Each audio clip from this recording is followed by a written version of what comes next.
know, the hope is that people who choose to, are able to engage in sex. And if they're not, but they want to, that they will seek out a sex therapist. I think that talking to a sex therapist um, is really important, especially if depending on what kind of sex life you want to have. You want to have the one that you see on TV, you're going to be surely disappointed. Um, if you want to have one that, the one that I had from my mother was like, don't get pregnant. So in my mind, it was don't have Don't sex. have sex. That's exactly what a lot of people heard. So, or if you have sex, it's only so that you can reproduce, and that's not very fulfilling. So, I mean, so what happens when you don't have any children, or if you don't want to have any children? So, yeah. What's your, go ahead. Percy. Yeah. So just assuming we'll all kind of introduce ourselves and just discuss from there. And Duran, love having you as you're like a really good interviewer and can just get into the juiciness. So I know you have some juicy questions. Yeah, my name is Percy Ray Ballard. I go by Ray, but also known as Percy. Let's see, I'm a psychiatrist, IFS trained, and probably on this panel, in part because of discussions that I've had with Duran, a lot of exploration into spirituality. I kind of orient towards the world in terms of spirituality and embodied spirituality. And very difficult to be embodied or spiritual if we can't really embrace this very primal energy, this very primal drive that we have that makes us, it's part of what makes us human and part of what gives us life, that transmits life, and is a seat of creativity and pleasure. So a lot of my orientation towards sexuality is, hey, it can be an object of meditation. It can be a form of worship. It can be a form of celebration. So I love bringing that in. That is an area of my life that just brings me joy, and I hope that that it's something that all of us can use to bring them joy in their life, and also to heal from things that are in the body, things that are things that are more spiritual, help you to bring you into contact with who you really are, fundamentally. So I guess that's what I'll start with, and I'll leave it at that and pass it on to Patty. Thank you, Ray. It's such a beautiful description. Really delighted to be here. Super honored to be invited to be a part of this summit. Duran, I always just love what you're doing and your support of work that I've done, and then of sexuality more broadly. This is really a treat. And Yolanda, I know we met briefly on our Clubhouse meeting some years ago. So I'm looking forward to talking further. Duran has disappeared. Hopefully he's coming back. So hi there. Yeah. So, welcome. Yeah, welcome. Hi, Jonathan. Welcome. Just introducing myself. So I go by Patty or Patricia, she, her pronouns, cisgender, white, middle-aged woman, very immersed in IFS. I'm been in it for about 12 years and have been really actively integrating the worldview of IFS into an understanding of sexuality. And I bring together IFS embodied practices, education about human sexuality, advancing sexual and social justice, and journeys of exploration. So that's kind of the framework that I'm coming from. And I believe that sex matters. And just that in itself is sometimes something people haven't given a whole lot of thought to. I also know that sex is complicated, bringing together biology, our personal histories, our social identities, the values and oppressive forces at various levels of the systems around us. There can be a whole lot of junk to sort through and to figure out who we really are and what we really want. So I have lots I could say about that, but I won't go further with that right now. I'm just really looking forward to well, actually, I just want to say one thing, I guess, which is that I believe that IFS, one of the things I love about IFS is that we can really understand how different parts of ourselves use sexuality as a resource and either are triggered by sexuality into certain roles or can use sexuality to do their jobs. And that would be perhaps a more part-led experience of sexuality, but that when our parts unblend and relax, that I believe self has sexual qualities. So I've identified sexual aspects of self-energy that I think can be really helpful guides in navigating sexuality. So I'll stop there. I introduce myself because I was just talking to Duran. Yeah, please.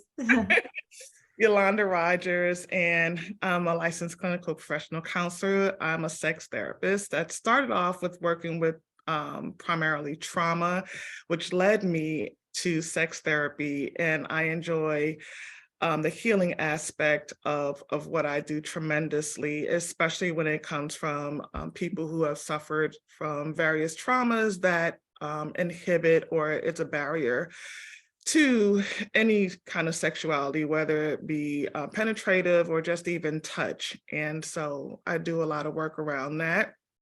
I am also, I believe in cannabis. I'm a avid cannabis supporter and believe that cannabis can be very helpful as well. As someone earlier said in one of the other talks, that talk therapy is not the end all be all.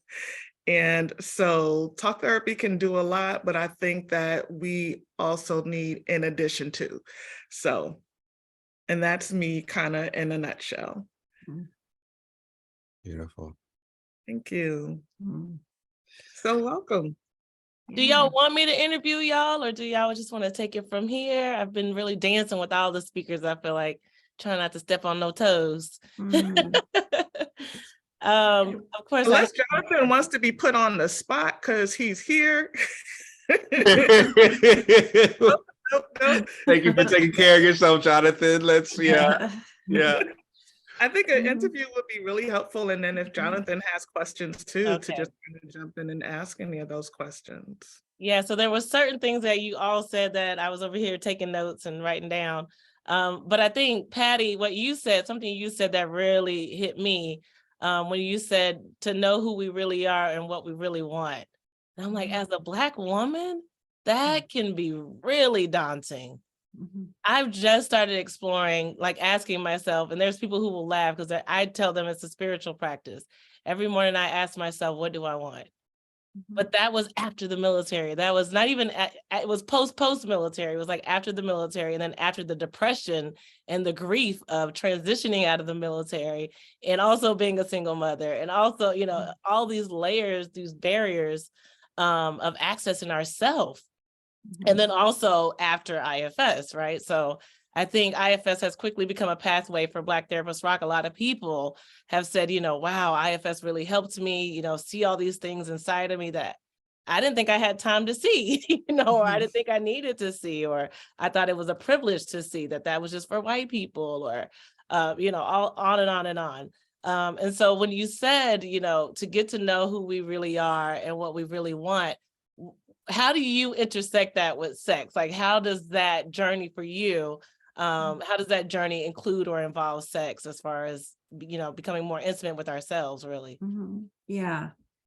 Well, first of all, you know, I just want to really acknowledge the outer forces that can work against us, and acknowledge the level of privilege and context that's required to be able to prioritize sex, sexual fulfillment, and defining what we want. You know, there's so many survival needs and this intersection of just, you know, seeing ourselves from the inside out and not just seeing ourselves as others project like onto us and expect things of us.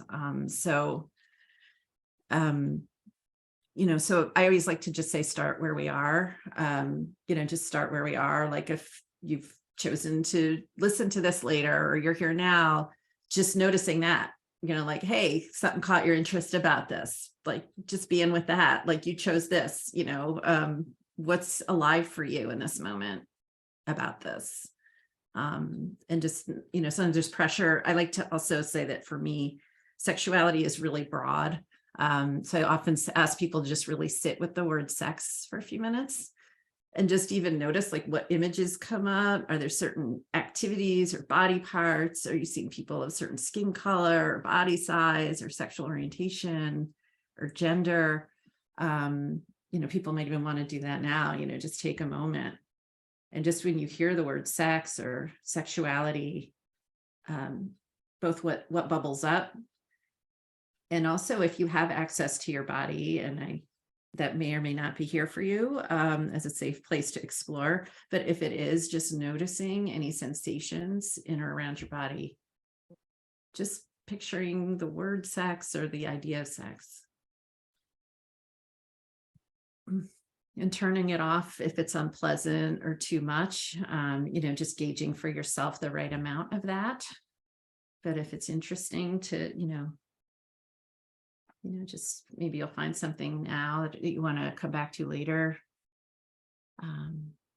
But, all our parts, have different things they've taken in like sponges. Sometimes there's a lot of really automatic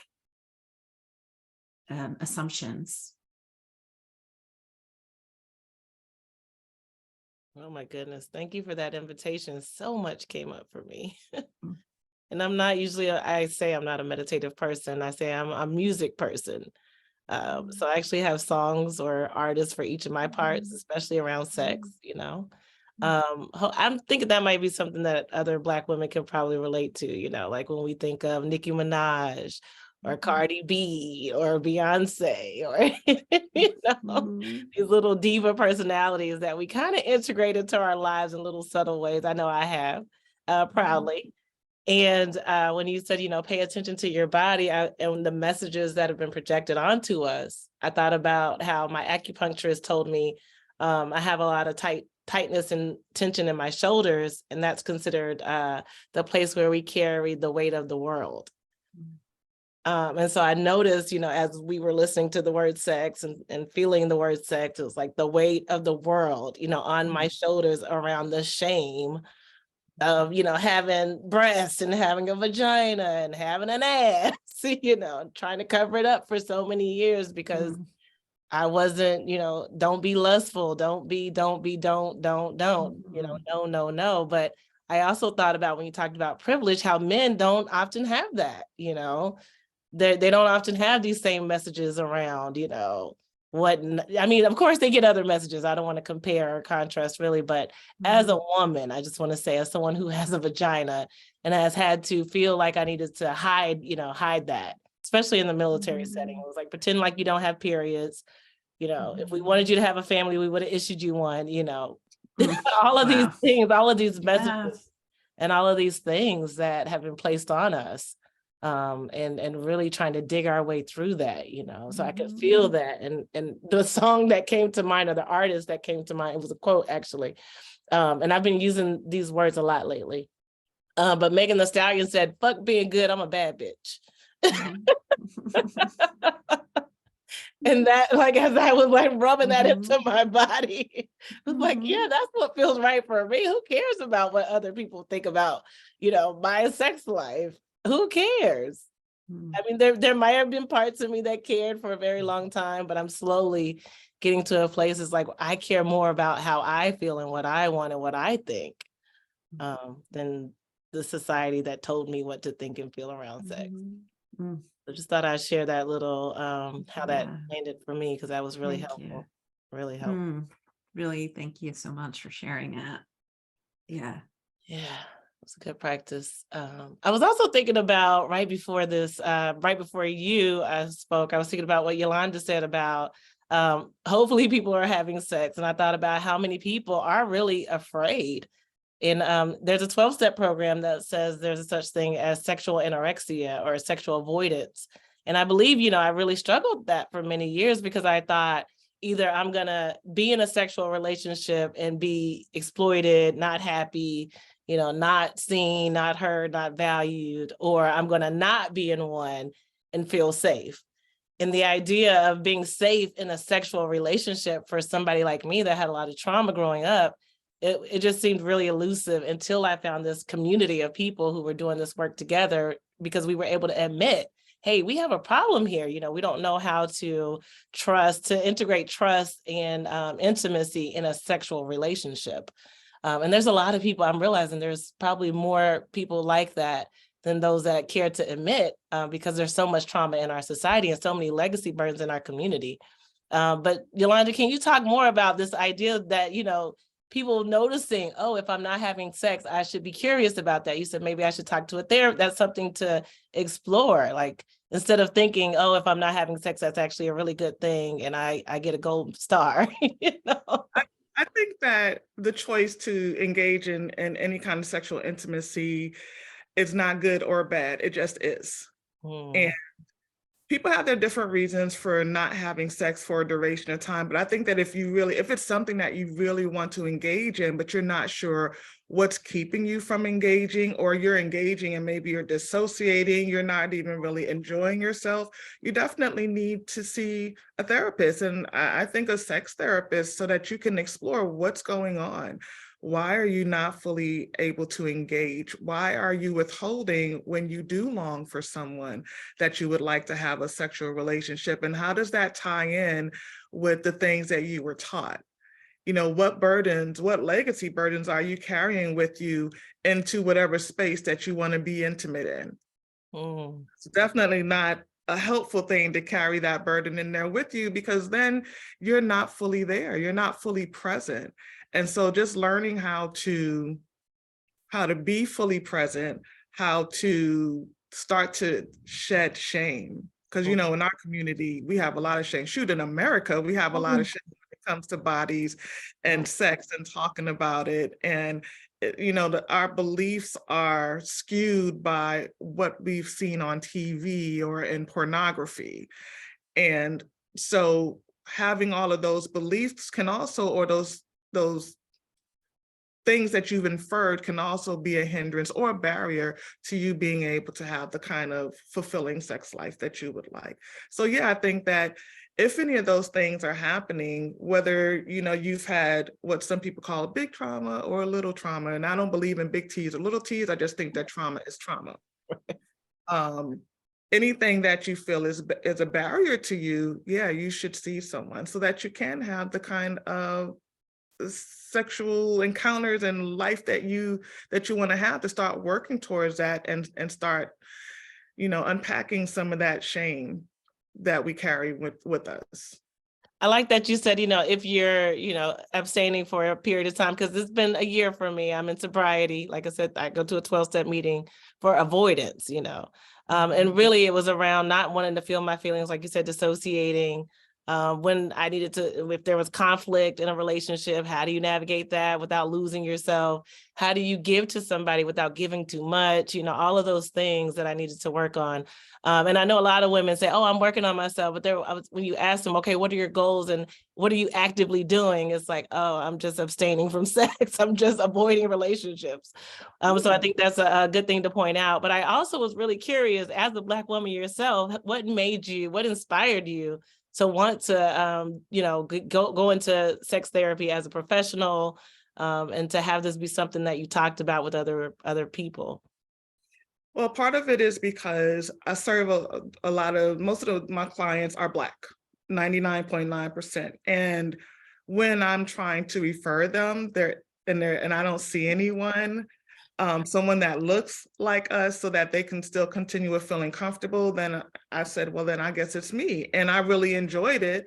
And you know, when I first started, I was like thinking of how can I help someone, and not knowing and being ignorant. I'm like, I need training, because I can't tell a person something that I watched off a movie. That's a damn movie. I need to, you know, be able to really, really help someone. And it's not just based off of my own experiences, but also some of it's from my own experience of just not being taught about sex, or everything that I was taught or what I inferred about sex was really very negative in my community. And also being from the church, you know, the only thing that my pastor would ever talk about was you need to put a pill in between your knees and that's how you keep from getting pregnant. And so there was a lot of Yeah. Hear what Percy thinks about that. I want to hear it too. A lot of shame and embarrassment when it comes to sex. And so when you get into a relationship, you carry all of that with you, and then it really hinders the sexual relationship for not only you, but for your partner. That's a good point. What do you think, Ray, Percy, Dr. Ballard? I have a lot of thoughts, a lot of feelings about this. So I'm just going to let the river flow. Yeah, what seems to be coming out here is that we receive a lot of messages that inhibit and that traumatize, that actually damage how we are able to naturally express ourselves, not just sexually, but in every way. But if you think about it, like if you want to control the masses, if you want to control a population, what better or more efficient but more maniacal, just really suppressive way of doing that than to target their one of their most primal drives, the drive to you can target, okay, don't want to eliminate the drive to survive, but the drive to reproduce. Goodness gracious, if you can control that and shame that and cause people to believe there are certain ways to do this and certain ways to not do this, then yeah, that is going to maximize your power. So I see, what we're talking about is all sorts of different ways that you are told that you are supposed to be sexual as a human being. And that penetrates every realm of who you are as a human being.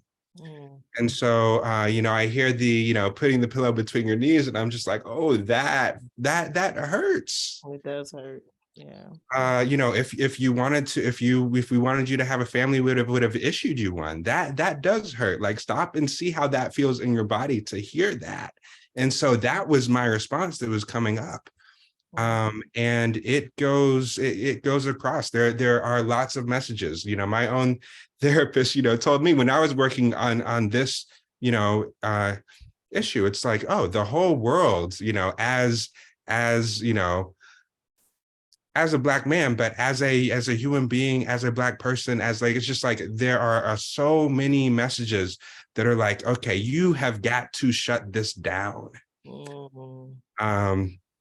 And what I have been learning, I was telling Patty earlier, I'm engaging in I'm almost through with a training called Somatica. It's a sex and relationship coach training, which we can talk about the difference between that and therapy. But it's to actually tap into experience that sexual energy and what that's like. And where is that blocked for you? Where's the expression of that blocked for you? And how to feel into the traumas that block that expression and allow it to come through your body freely in all sorts of ways. It doesn't have to just be in the bedroom. One of the people who ran the program, a female identified person who, is basically how would, I'm just going to get a little bit friendly here. But just she was just she had a financial coach come to her and tell her about how to make spreadsheets and everything. And she was like, nah, let me just think about how I want my pussy, how would my pussy run this business? And there's so much passion and flourishing in the way that she shows up, and how the way that both of these women who form Somatica show up. So it's very beautiful. It's very inspiring. It's very enlivening to bring sexual energy into whatever you're doing in life, because it helps us to connect. It helps us to love. It helps us in a lot of ways. And it's just kind of just like, okay, how does emotion show up for you? Can we let it be free? We don't want to let it harm people. We want to guide it and nurture it. But yeah, there is a natural way that this in us, and that we can show up as human beings, and we want to just free people to do that. So yeah. So when you said it doesn't have to be sexual, I quickly thought about dance, because we've been talking a lot about, that being like a love language for me. But it's like, yeah, it comes out through our dance and our music. You see it, we feel it, but don't talk about it. That's the interesting part, that it's exploited for someone else's use instead of us having ownership of it, and being able to really say, this is mine and this is what I want for it. This is what I want with it. Like you said, this is what I want to do with it. So yeah, I agree with that, because I've always, since I was a little girl, my mom would take us to the park and she would put us on top of the tables. This is my mother. She was kind of ghetto. And this was like the Black community park. Lots of poor people would come together on Sundays, and she would put us all on top of the table, me and my two sisters, and we would dance in very provocative ways now, looking back. And people would give us money. And this was me at like 4 years old. And my mother would tell me, like, I probably was dancing in the womb because she was dancing. She was a drum, what do you call those, majorette, drill, no, the old word for like the girls who dance in front of the Drum major. Not the drum major, but the color guard. No. They call them The drill team. Wasn't it the drill team? Yes, the drill team. I think it was the drill team, whatever. It's a little dated word now. But, we know African people as a whole, if you go back to Africa, you see them moving their hips. You go somewhere in, Latin America or anywhere in Spain, you see people moving their hips.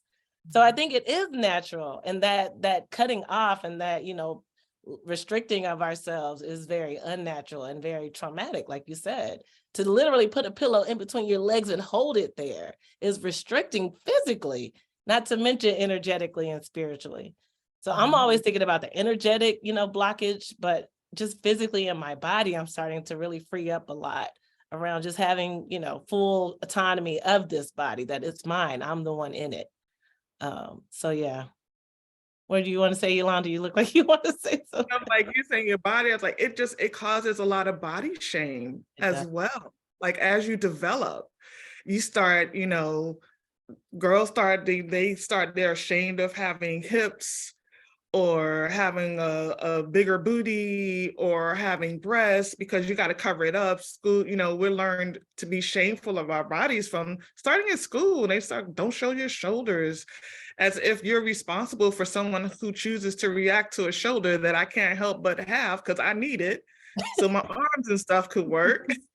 I mean, but we're shamed with different things, or even, like the harm that pornography has done, especially when we think about to the Black community, the way that they name things, or the way that they name the titles of things, where the expectation, these fallacies of, Black women are supposed to be highly sexually reactive, that all we want is sex. We are just insatiable, and that maybe all Black men are supposed to be having penises that they roll up and put up in their pants, tuck in their pants leg, because it sets up expectations that are unrealistic, for both sides.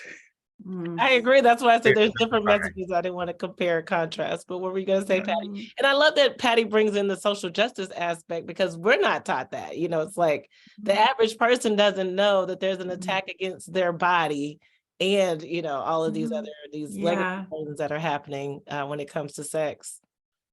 Yeah, I was listening, just Yolanda, as you were speaking about this tension, right, between like we want to, and everyone else too, like claim our bodies and our sexuality, and at the same time we're in a world that actually presents danger and risk to us, often based on our sexuality, right? So when there's sexual violence and sexual assault, and so it's like it gets really complicated, I think, for our protector parts. Even the parts of us that really want to claim our sexuality, but then the parts of us that are looking around and like, I don't know, like this sort of feels like not a very safe place for me to really show my stuff. And I know, Duran, I think we've talked about this before, but I've found this idea of internal consent to be extremely important and helpful. This idea, for those of you who are maybe new to IFS, that we have multiplicity inside, that we have different parts of ourselves, and that that not only, you know, if someone else asks us maybe to engage in something, or maybe are making a choice for ourselves, the assumption is often that we just know what that is and it's kind of clear, and that the challenge is just to say it, you know. And I believe we have multiplicity inside, and so we have different parts that may want or need different things, have different fears, even our body parts themselves, you know. So anyway, like navigating an environment, like there may be a sort of a little inner meeting that we need to have, you know, like how much is safe for me here? Because I think when we can have that trust with our protective system, that we know how to contain things when we need to, but we can also discern when we're in a safe space to like express those things, and that can like open things up more for us. Yeah. Yeah, I like that you were talking about with consent and the duplicity of it and how challenging it can be. Like there's a part of you that may say, okay, because that's the people pleaser part. And then there's a part of you that, you know, that may really want to engage as well too, which is why oftentimes, like with my clients, I tend to support masturbation first. Get to know your body, you know, be able to give yourself consent for things and explore and figure out what makes you uncomfortable. Why did that make you uncomfortable? Journal about that uncomfortability. What kind of thoughts came up, whether it be pictures or words or something that may have happened in the past. You know, the things that the automatic belief is that we're supposed to have sex with someone else. It always has to be partnered. You know, that's normal sex, is partnered sex. But, you know, and I don't know, I know Duran was raised in the church, so I'm sure that she has heard the same thing. If she ever heard, if anyone ever spoke of masturbation, it was a sin and it was wrong and you're going to hell. And so that was just not normalized. And we even see small babies when, you know, you take off their pamper, they're exploring. It's a normal thing to do, but we're not encouraged, or we're too ashamed to do that. And so when it is time to give consent to someone else, we haven't even learned to give consent to ourselves to do the things that we want to do with ourselves. Absolutely. Absolutely. Can I add one more thing about that? Like that even in our self-exploration, we can have polarized parts, you know, like parts that maybe want to procrastinate, so they want to masturbate in order to like not do something else, you know, and then other parts that maybe you know, don't want that to happen. And so I like to encourage people to pause, like just learning to pause. You know, there's so many beautiful techniques I'm seeing in the other workshops that I've been able to watch here today to center. There's a million ways to do it, but however people do it, just learning to pause, even when you're going to have some intimate time with yourself, just to center first, you know, and just see, do I have permission inside for this? Like, do my parts need a little time in order for me to have a better experience? You know, or if you are with a partner, to just have a pause, even just, it's amazing, just like a minute to breathe and gather yourself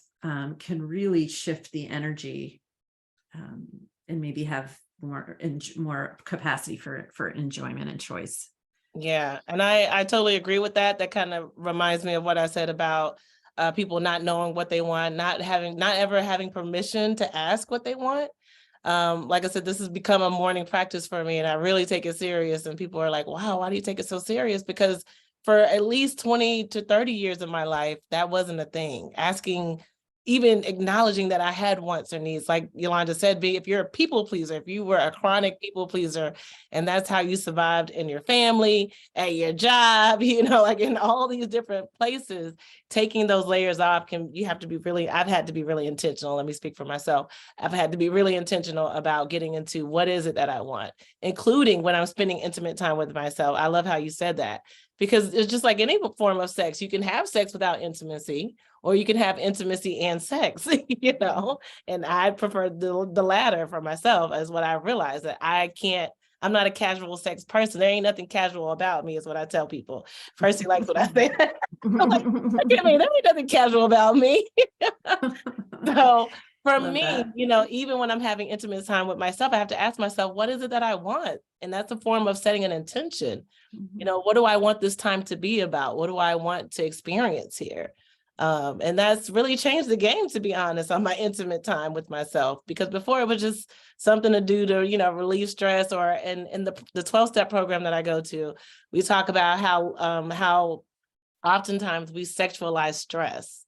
Like, oh, I'm stressed, I just want to, and instead of really being present with it, we're using it, which is not a bad thing. I'm not saying it's a bad thing, but being aware of our emotions that we might be trying to cover up or hide, or, switch with sex instead of really knowing what we're feeling, being present in the moment with the person or with ourselves. I love the theme here of just the internal listening. Mhm. And one way to just kind of build, like, where can we take this? I love the work that these sex therapists on this panel are doing, because it is a form of sexual re-education. Tantra was that for me, somatica was that for me. And we are educated, the way that we're educated in, at least in this part of the world, with sexual education is basically, what don't we want to happen? Let's educate you on all the things that you don't want. And wouldn't it be wonderful to have, pleasure-based, love-based, whatever we want from sex? What do we want to get? What brings us joy? And to orient our sexual education around that. And so, yeah, that's just something to throw out there. But if people are moving towards what they want in sex, of course, it's going to help with avoiding the things that they don't want. Right. How do I have joy during sex and avoid, triggering the trauma? How do I handle, the trauma when it comes up? How do I actually use sex to encounter this trauma? Right. When we're listening on the inside, when we can know how to listen to ourselves, when we can teach our partners how to listen to us, when we can inquire into how to listen to our partners as well, then that can be a deeply emotional healing. Like, I'm talking like ugly cry. Yes. Oh my God, I was so embarrassed. Yeah. It's been a It's couple so months for true. me. And that is a beautiful experience that can happen and can heal and can open up the body and really impact how we relate to each other sexually and outside of sex life. So Yeah. 100%. I want to say so much about that, Percy. So much. I'll say like maybe a quarter of it. But it makes me think of like just how much my sex life has changed after cannabis and psychedelics. Because I brought up those things, those exiles are, now integrating into my real life, and I'm, able to have a better relationship, self-to-part relationship with my inner child now. And you do start to have those corrective experiences, like now that trauma isn't just walking around everywhere I go on the surface, waiting to be triggered. It's like, okay, I'm all, I'm present with my trauma. I can take care of that myself. I'm not looking for someone else to make it feel better, to soothe it. But I can really say what I want and need around those triggers and those, those things that are inside those parts and what their needs are. And I never thought that I could do that. As someone who experienced a lot of sexual trauma in my childhood, I never thought that I could really say, this is, what I need, and it be held, or I could tell somebody about this trauma and why I'm sensitive to certain things, and they really understand and see that, and embrace it and honor it. And when that happens, when you're in a sexual relationship like that, where there is this deep intimacy and you feel so seen and heard around some of your most wounded memories, it's so, it's like, it literally like stitches your soul back together is kind of how it felt to me. And that's why I believe in the power of sex, and thankfully, like I said, the plant medicine and the cannabis has really helped me even to be in my body enough to experience, that deep connection with another human being.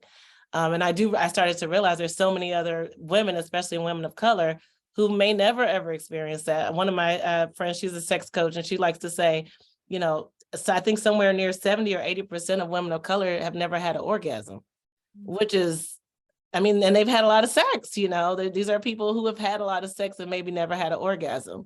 My girlfriend, she said, there's people who have babies and never had an orgasm. There's people who, have HIV or other forms of, sexually transmitted diseases or STIs, never had, an orgasm. So really honoring, our deep primitive energies, like you said, is really powerful to our healing and to our overall well-being.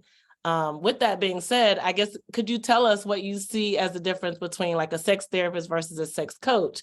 Because if we're going to talk about trauma healing, a lot of folks start to think, well, is that something a coach should be, working with? Because you might not know what's beneath the surface. Yeah, I'd say it depends on the training and the experience. It all comes down to that. It's not really what letters you have behind your name.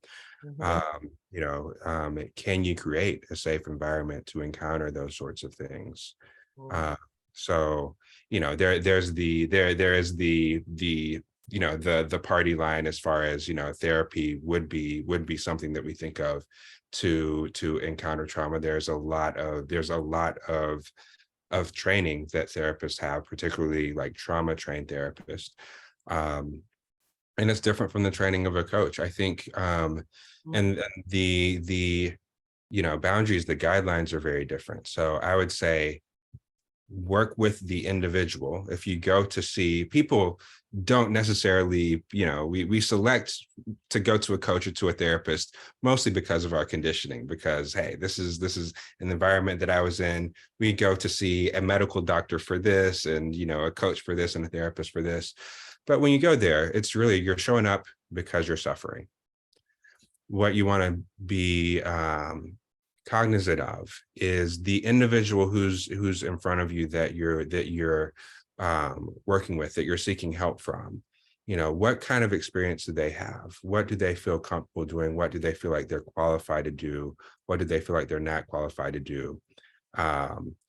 It's parallel for plant medicine, really. We have people that are certified by our society to do plant medicine training, and they've been to one like training, and then you have people who have done this for years and years and years and are not legally permitted to do it, but they would be much better at doing it. So we're talking about taking care of your body here, and hey, what is this person who's in front of you qualified to do? In the sense of sex coaching, at least the sex coaching training that I've had, it is a lot. Of course, there's a lot of talking and examination, but it's very experiential. It's very, we're going to sit here with one another and see, hey, what's it like to sit with the sexual energy that's here? Of course, there are boundaries to keep everything safe. But we're going to talk about how this shows up in the room between you and me, or between the couple that's there as well, and with the third person in the, like, okay, what is this like, and how do we explore this, and what are the blockages that are coming up in this relationship, and how do we create and give you an experience of what a secure, healthy attachment is like, and how do we teach you to replicate this in your personal life about what a secure attachment feels like, and how sex can show up. There's one more thing that I just want to, that I feel like is important, in that there is a lot of shame that we have around how we show up sexually. And so this is including the things that the trauma triggers that we have, but also the things that we desire, the things that we enjoy, that might not be globally the things that we're told we're supposed to enjoy. Kinks, for example, fetishes, those sorts of things. There's a lot of trauma around that. And the way that we show up sexually, like, okay, this is partially because of stuff that we've gone through, experiences that we've had. And we didn't choose to have those experiences. Those happened to us innocently. And so the way that, and the way that impacts us to show up, if we have a certain kink or a certain desire, a certain style of relationship that we enjoy, it's like, hey, we didn't choose what happened to us. Right. We didn't choose how we show up sexually either. Yeah. And so we just want to feel loved and welcomed as we are and allowed to show up in that way. Yeah. I think, a lot of people go to, show up to whoever they're showing up to because they want to fix something. We also want to help people to just embrace who they are and enjoy who they are and accept who they are and love who they are and typically know how to enjoy themselves as they are, how to live a fulfilling life as they are. So just wanted to get that across. I'm sure that that's definitely integral to the sex coaching training, as I'm sure it definitely is in sex therapy training as well. So wanted to put that out there. I would say for me, as for sex therapy, I take you as far as I can go. My license limits me to certain things, and I'll take you as far as I can go. But then I have resources. Like I may say, it sounds like to me, based off of our history and our conversations, that maybe a professional dom might be for you. Is that something you're interested in? And they'll say, yeah. And I'll say, well, going to a dom can be very healing. It's not about, control and pain, but it can be very, very therapeutic and healing. Or I may say, it sounds like you might want to go to the word just escaped me. It's the same word that we use for surrogate. And so when we think of surrogates, we usually think of someone who's going to carry a baby for you, but that's not necessarily the only reason why we use that word surrogates. And surrogates are people who will, help you to explore sexuality.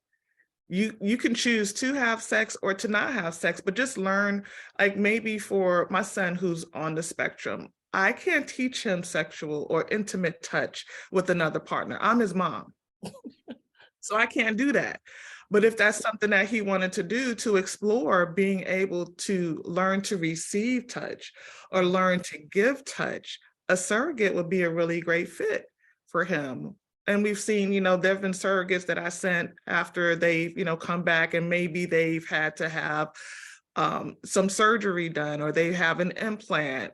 And so now they're feeling differently about their body as they were before. So surrogates have been really, really helpful. So the kind of touch that I might feel, or and my client may feel too, that they agree that I'm not able to give them, then I make sure that I have some other resources in my pocket to send to them.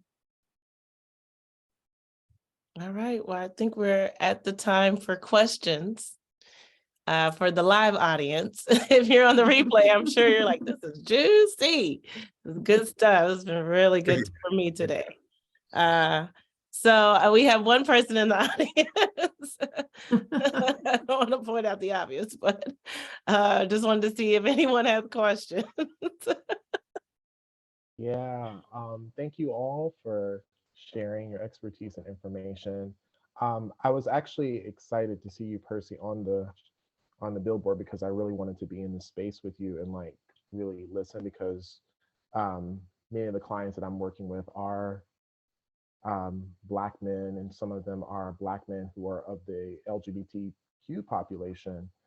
And I have also been looking for like Tantra healers and practitioners just to get information for that and knowledge on that. Also, get information about, because I also work in the areas of religious trauma and the impact of purity culture on Black people who have been in the church and who have been negatively impacted by purity culture, whether it means it's distorted their understanding of their sexual development, in terms of maybe caused them to consider conversion therapy as far as changing their sexual orientation, that kind of thing. And so my question really is to the panel about how would you handle a situation with a client, a male client, Black male client, who is coming to you to deal with like purity culture and the effects of purity culture and helping them to kind of reclaim their sexual identity or reclaim their uh, that back after kind of being told that their sexuality is a sexual sin or their body is sin or that kind of thing. I'm curious to know how you all would approach that particular presenting complaint. Let's just say that.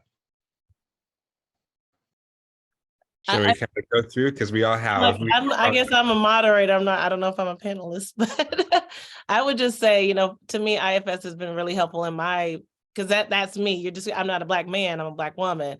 But like Yolanda said, I grew up in a Pentecostal church, holiness church. Great, right across the street from my great grandmother's house. So you was going, with no excuses, Wednesday through Sunday.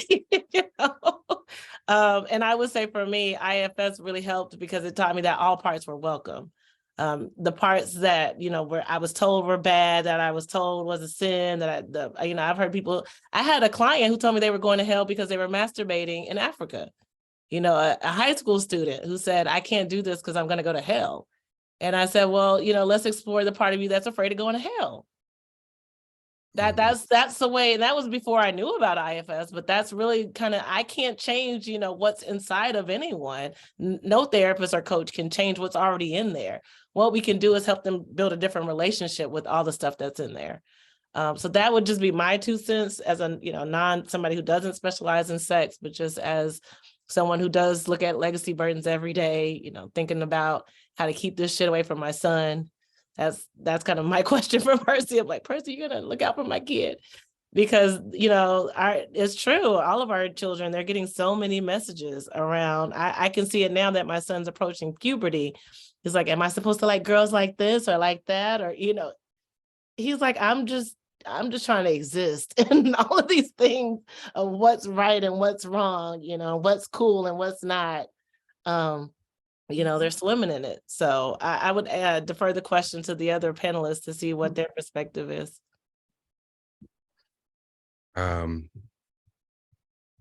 Well, community for one thing, when thinking about your son Duran, and certainly am, I'm putting myself in here, like I want to be part of your son's community,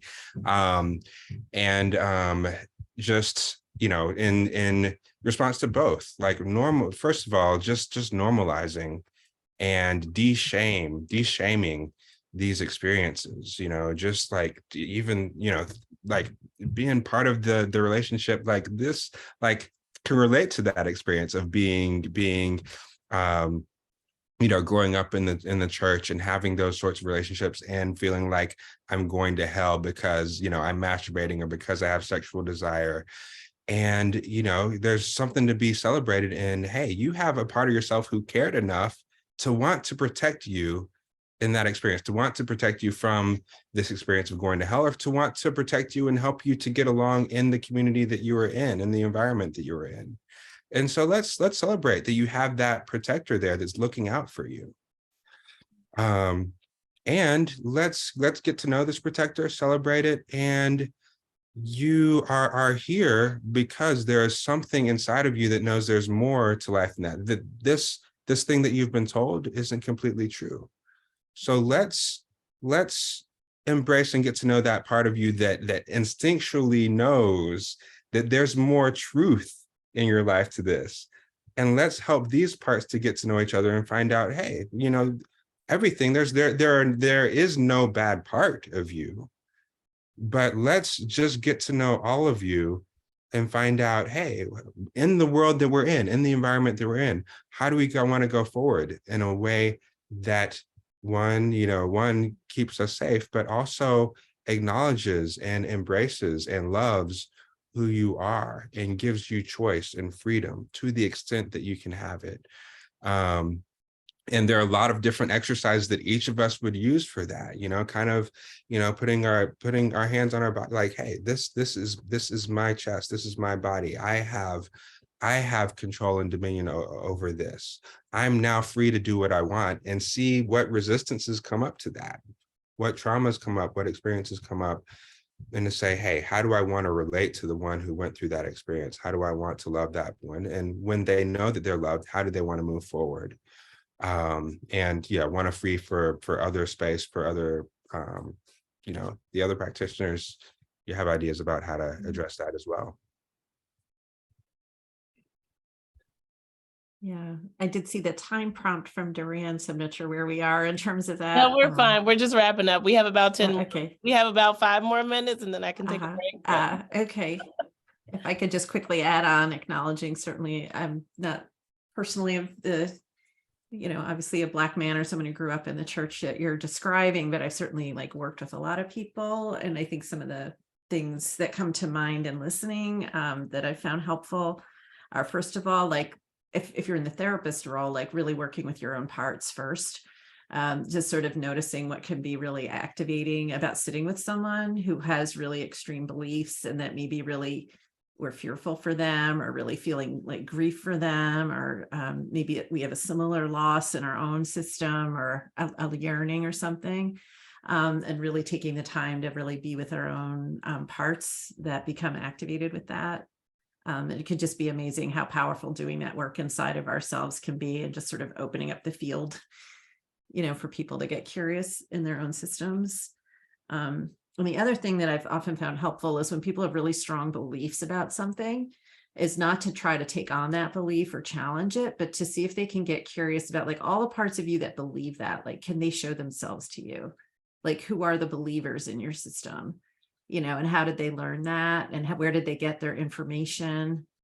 And does everyone agree with the information? So kind of just bringing a lot of curiosity to how the information came in. And if there's any room for, sometimes some parts had other information, but just really bringing a ton of curiosity to all the parts that have absorbed all these different beliefs can be really helpful. And then eventually updating, I think getting those constraints when there's a little more room, the system can start to update a bit, well, maybe I don't really believe I'm going to have this horrible thing happen, but I do think this horrible thing would happen, but it's not the most horrible thing. Or, sometimes there just could be different updates that can happen. And of course, community and external people who are similar enough to someone that, the person respects, who maybe hold a more spacious view of some of these things can be really powerful. I was also going to just say, kind of going off of that theme of updating, that I know in my psychedelic journey, because that's, another thing where we integrate and update, it has been challenging to update my system when the system externally has not updated. I tell people, no matter how many drugs I do, I'm still going to walk out in the world as a Black woman. And I think that's true for queer people. I was thinking about the queer community when we talk about, being seen for our sexuality, or being, targeted for our sexuality. I think of people in the LGBTQ plus community where, they don't get to hide who they are, pretend that, they're not under attack because patriarchy demands homophobia and transphobia, I believe. So I think honoring those external constraints too, just being honest about that yes, you live in a world where, your sexuality is under attack more than anybody, I think, that you're being told that who you are is absolutely wrong and the system is not going to make room for it.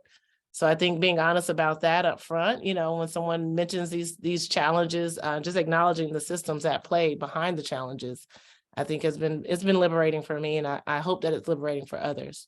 But we want to end on Yolanda. You have about 2 minutes. I'm sorry. No, it's okay.